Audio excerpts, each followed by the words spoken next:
Today we're going to discuss on the sphere of influence side more of your sphere of realtors and your connection to those realtors and how you're collaborating with them, right?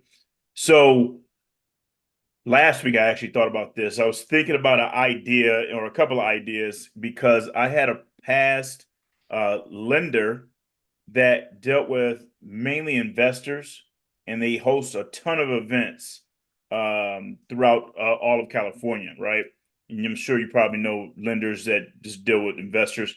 However, this one particular investor is having a meetup this coming April 9th to discuss Section 8 landlords and how to things to look out for. And he has actually a specialist come on to discuss that about Section 8. Mhm. So what I thought about this week was basically how we can start hosting or at least continue hosting mixers for our local realtors, right? But not only local realtors, but I'm going to go back at least 3 years and look at some of the deals I've closed with realtors that know me, that we had a good rapport with, and invite them to a mixer to meet with possible title reps, uh, escrow companies, NHD companies, and I'm going to actually ask those companies that I already have a rapport with to sponsor the event.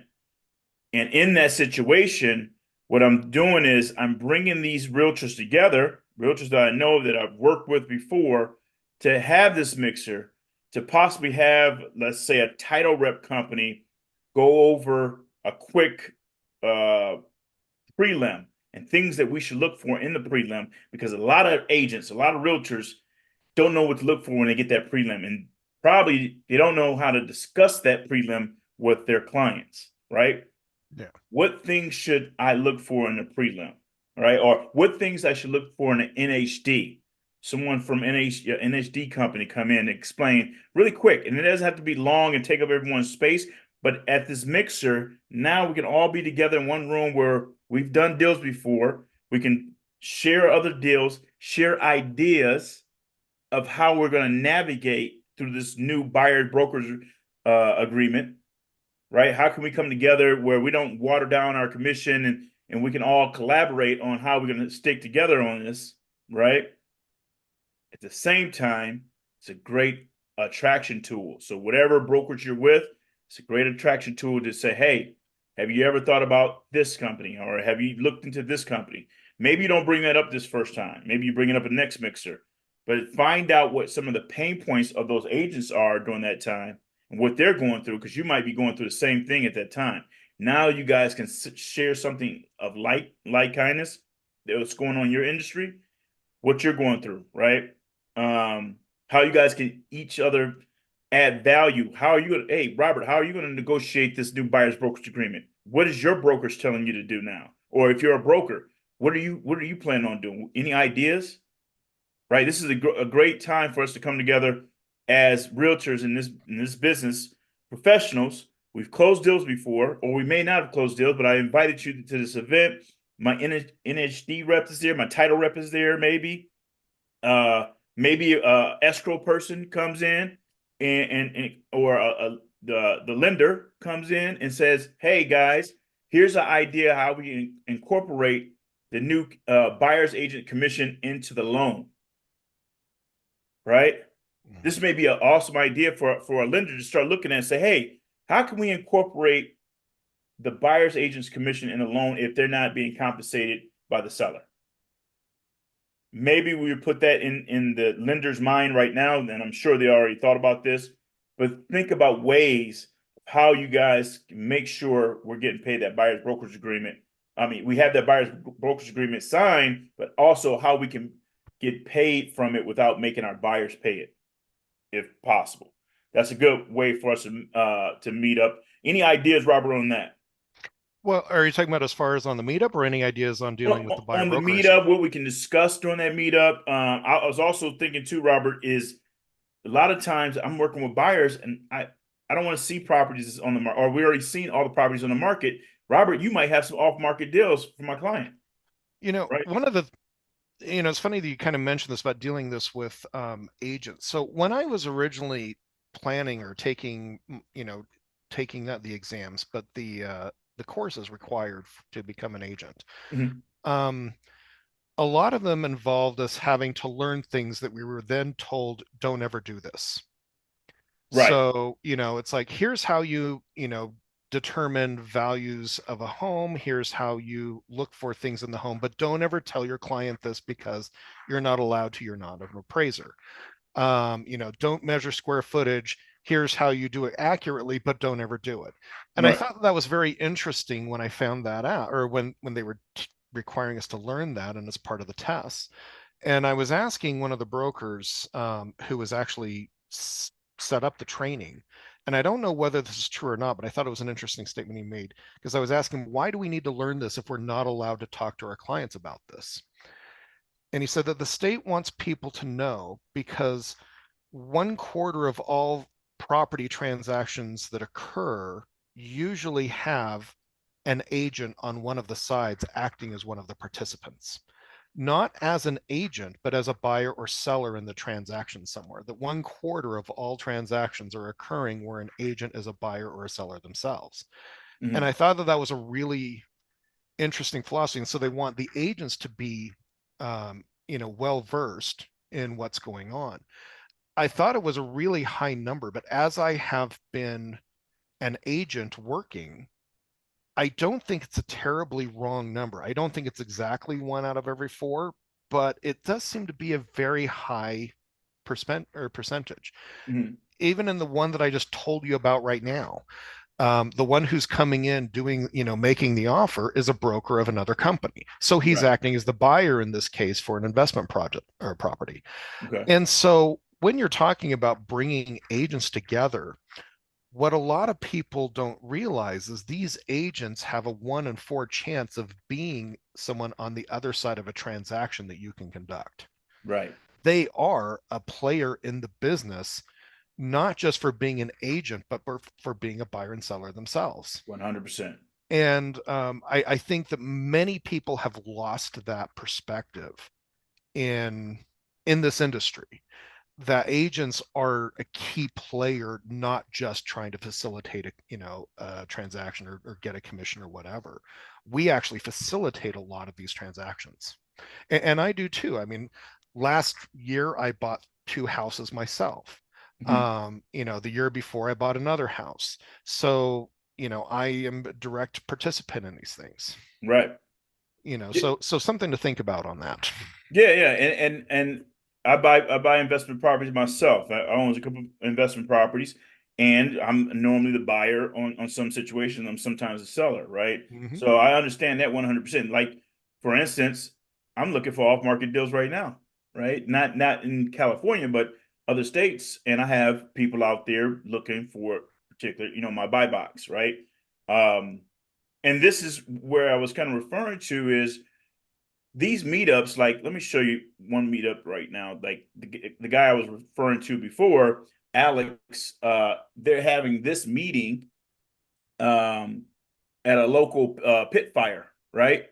They're going to meet up and talk with this agent regarding confessions of a Section 8 landlord. She's probably going to give ideas and things of what she's went through to get uh, become a Section 8 landlord approved with that particular city out of state. Like I'm a Section 8 landlord approved landlord in Cleveland, Ohio.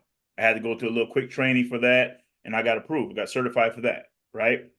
She's probably going to go over that stuff. However, there's going to be other investors are going to be here. It's going to be probably realtors is going to be here that invest in property themselves.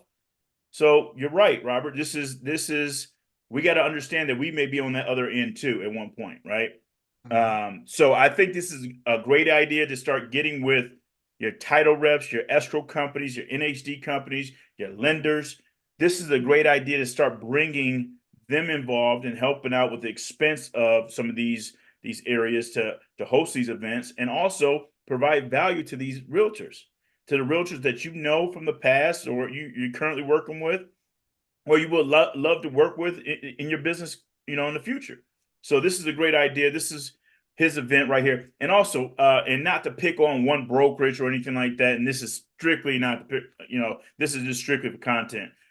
Basically, if I look at something like this and I see that Keller Williams is having an issue with the profit sharing program, I'm going to invite these Keller Williams agents over to these events to say, hey, what's going on with that? Tell me about this program that has, this profit sharing program, right? Tell me about what's going on. How are you guys navigating past this? 'Cause I might have that same issue with my brokerage. And like I said, this is not to point out one brokerage, but I might have that same situation with my brokerage, or maybe looking at something different. What are you guys going through? Right? Now we can all come together and talk about these things all up front. But yeah, so mainly host, get some events started with your local realtors that you worked in the past with, invite them, see if they'll show up. They may not. Some of them will, especially if it's at a bar or something like that where it's cocktail hour. They're going to show up, right? Especially if they say, hey, first drink is on me, right? Or first drink is on NHD or this company or that company. And actually, you probably want to push it towards the company and not yourself. So just in case they don't get in, any trouble leaving the event. But that's my idea for this week. Robert, you got anything else to add? I would say one of the things, especially if you're going to do this, like I said, I do think it's a great idea, but I think one of the key things to make it work well is to kind of do it where you have at the beginning of the meeting kind of an introductory topic or two to bring to the case, because in general most people consider realtors to be um, basically competition as opposed to Right. allies. And so it's really hard to get realtors to be talking to each other if they're always viewing somebody else as the competition. They don't Yep. want to bring things up. And so it's really hard for them to come up with something to be talking about. I would say have something like a 5 or 10 minute introductory subject or two to Yep. go ahead and announce to people, say, here's what's going on, this is stuff, here's what we're going to be talking about today, or you can talk about whatever you want, but here's some ideas of what to be talking about today, kind of acting as an icebreaker to get these realtors talking to each other. And um, communicating, mixing it yeah, up. Yep. because otherwise, they're going to be sitting here, well, this is competition, I don't know what to talk to Right. them about, why would I?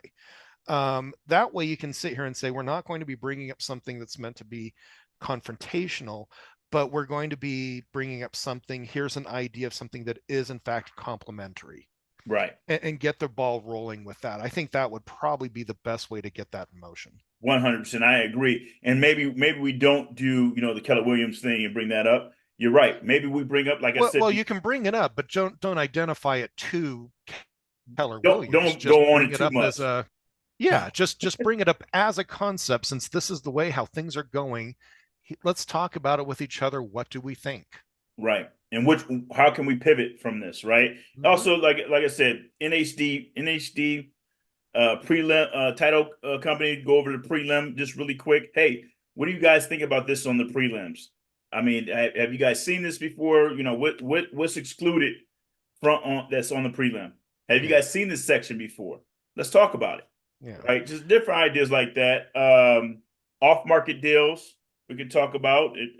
There's a ton of stuff we can go through, and then I don't know if you get it, Robert, in your area, but I get a ton of buyer needs emails, right? And I respond to them, and they never respond back. Yeah. I don't really get a lot of those, but something kind of going along with this that I would say to add to it for the subjects that you bring up. This is going to sound like kind of a little weird, but I would say make them more local to your area. And what I mean Right, by that is, so for the whole NAR stuff that's like going on, obviously a lot of people want to talk about that. But the right, thing is, one, everybody's talking about it nationally. There's not a shortage of people talking about it. correct. However, what there could be is a shortage of people talking about it in your area where the rules are the same. So, for example, I'm in Utah. We're this will affect us very minimally, the whole NAR issue. The only thing that's going to change for us is that we're not going to see it on the MLS.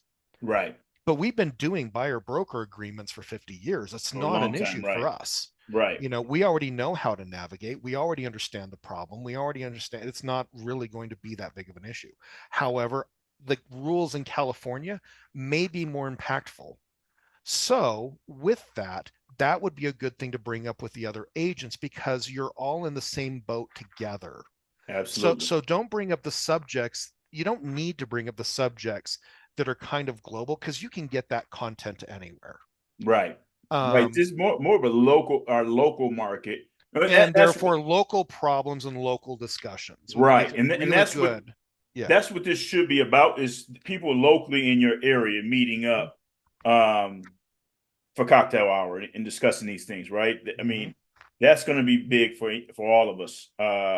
And some of these guys may not feel comfortable discussing how they're going to pivot because that's their game plan. Of But course, there's this, always, but they're always going to be that. But I would also think that those people who don't want to share their ideas are probably not the ones who are coming to it anyway, right. because they don't feel that they need help. Their egos are safe, and they There don't you go. they don't feel that they have a problem. Right. It's like I'm not going to give out my secrets. I really don't care what anyone else is doing. Let them fend for themselves is kind of the general attitude. But Right. if they're coming to this kind of event, they want to be there. They want to participate and they want to get some education. And, usually when people are getting that education, they want to contribute back. Correct, 100%. And to be honest, someone that doesn't want to contribute or give ideas and bounce off of each other, no matter what brokerage they're at, I don't want to be involved with them. Yeah. So I mean, they could come to the event if they want or not, but you want to be around people that are like-minded, willing to share, willing to help each other grow, regardless of what company they're with. But yes, you are going to be looked at as competition, but that's why it's a mixer. We come here to talk shop a little bit. Hey. Yeah. No, Yeah. I actually find agents, other agents are the best ones to work with because like I said, so many of the agents are involved in the transactions themselves. And a lot of times you can go to those other agents to get problems solved, and they are very willing to help you. yep, A lot of times, like when I start getting in, or as I'm getting into commercial stuff, I do often ask questions of other agents who have a commercial experience, even though they are not of my brokerage. yeah, yeah, Sometimes they are really standoffish. There's like, no, I mean, they don't blatantly say it. They do it in a polite, gentle way. But basically, they're yeah, saying, if I don't want to help you, I don't want to do anything. This is my turf. Get off of it. right, But you know what? Not all of them are like that. And it's good to find out who those others are because we do work together. And because of that, if somebody comes to me, I, I, I have never done a deal so far that has not involved seller finance. And so I am really, really good at that here.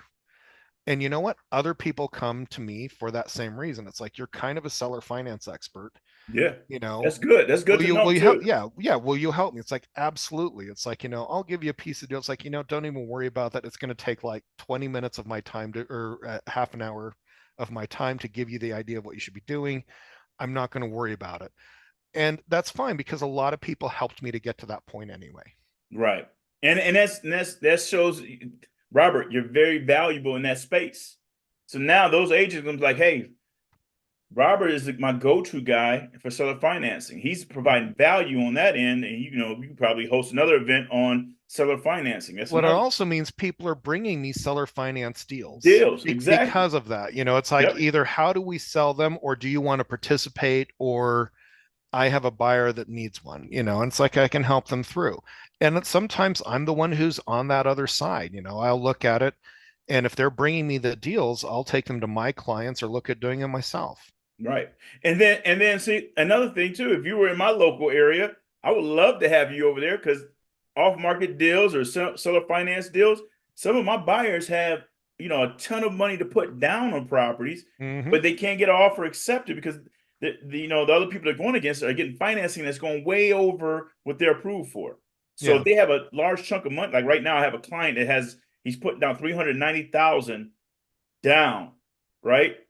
A seller finance deal, they will love to do that deal right now, especially if it's in the area that I'm looking in, Mm-hmm. right?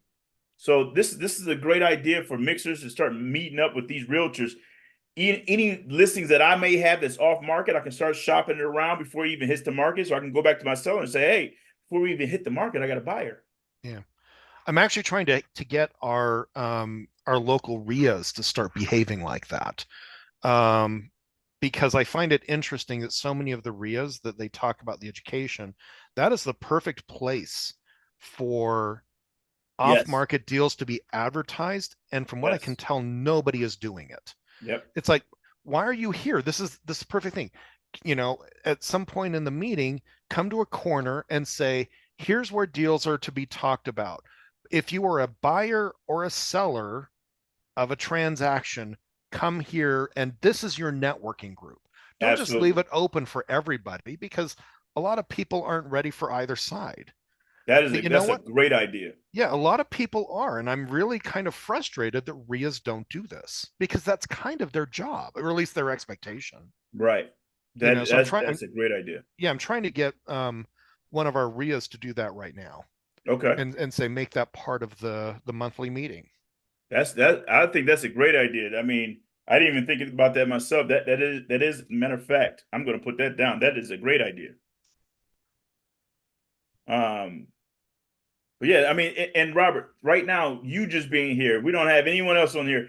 You just gave me an idea, and this is what this is all about. Every Thursday, 11 a.m. Pacific Standard Time, I'm coming in here just to give little ideas, and then you're feeding me ideas right now. And that's what I'm trying to get other realtors to join into this thing. To let's kind of come together and brainstorm, mastermind this thing together, right? Mm-hmm. So every Thursday, 11 a.m. Pacific Standard Time. This is Lawrence King, coach of Sphere of Influence, here to mastermind every Thursday. Let's talk soon.